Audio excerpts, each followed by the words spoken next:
Perkenalkan, nama saya Andi Sanjaya, NPM 2019-112-173 dari Prodi Manajemen semester 5 kelas pagi.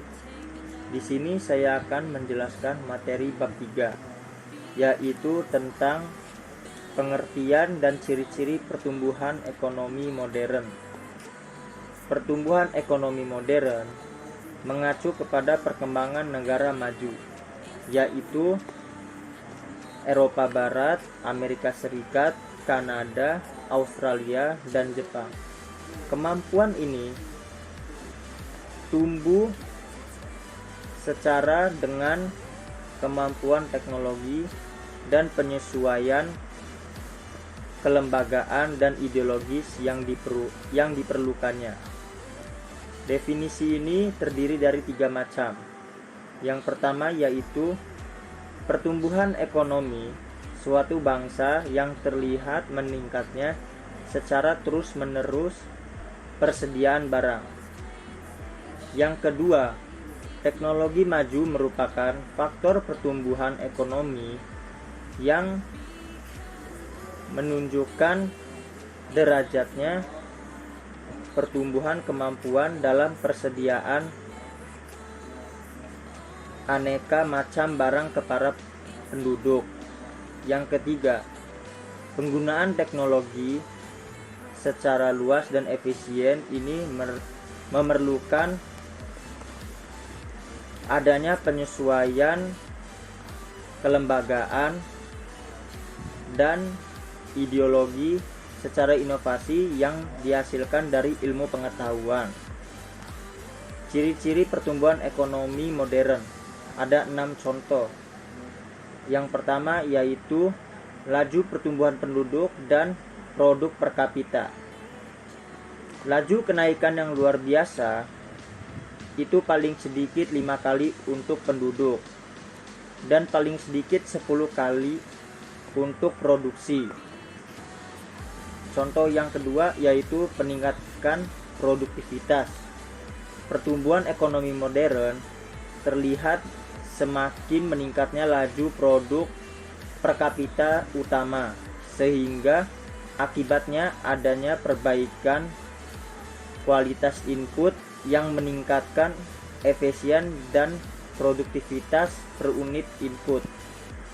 Pertumbuhan produk nasional merupakan akibat dari pertumbuhan penduduk yang luar besar, sehingga memperbesar para penjumlah tenaga kerja. Pertumbuhan produk nasional itu sebaliknya mempercepat akumulasi modal dan modal yang cepat diproduksi kembali. Contoh yang ketiga yaitu laju perubahan struktural yang tinggi.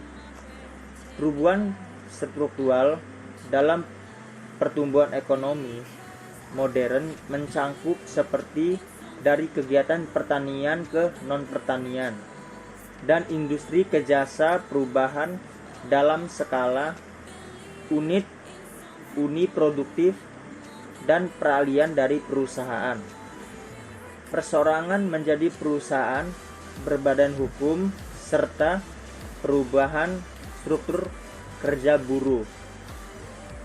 Kecepatan perubahan struktural di dalam pertumbuhan ekonomi modern dapat juga dalam tergambar perusahaan distribusi tenaga kerja di antara 3 sektor utama.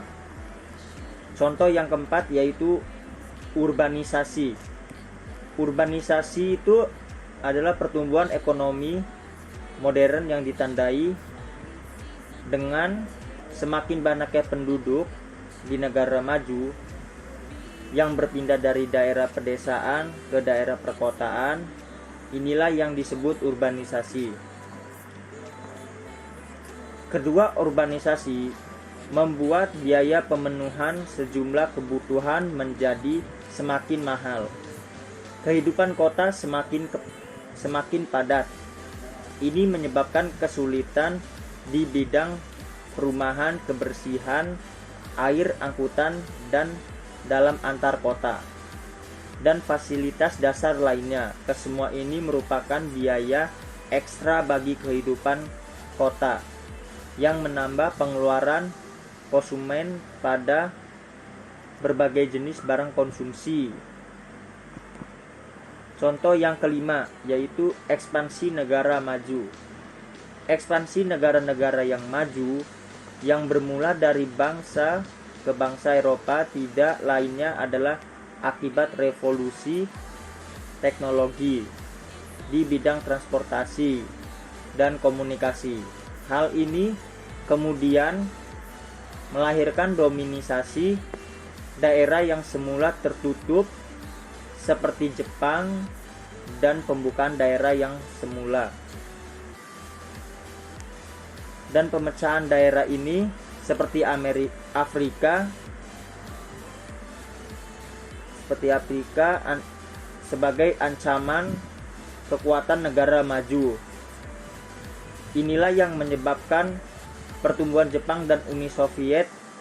Pada sisi lain, pemecahan Afrika dan dominasi politik yang kian besar terhadap negara jajahan merupakan akibat dari bangkitnya imperialisme yang menjadi penyebab ekspansi negara maju. Contoh yang keenam yaitu arus barang, modal dan orang antar bangsa.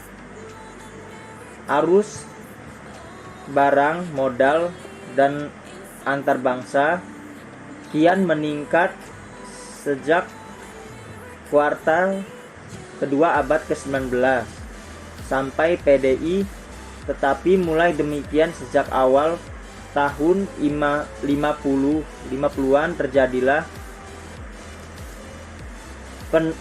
peningkatan dalam arus ini.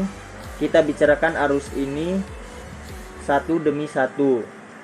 Faktor yang menyebabkan imigrasi internasional ini, dalam hal ini imigrasi antar benua, adalah mudahnya angkutan antar benua melalui kapal laut atau melalui kereta api. Sedang migrasi yang mengalir ke Amerika Serikat tertarik dengannya oleh kondisi ekonomi yang lebih lumayan tersebut. Yang penting ialah dampak progresif diskolesi yang dihasilkan oleh modernisasi pertanian dan industri Eropa. Faktor pendorong ini merupakan sebab utama imigrasi antar benua dari Eropa ke Amerika Serikat dan Selatan, ke koloni-koloni Eropa di Afrika dan bagian-bagiannya di Oseania. Sekian, terima kasih.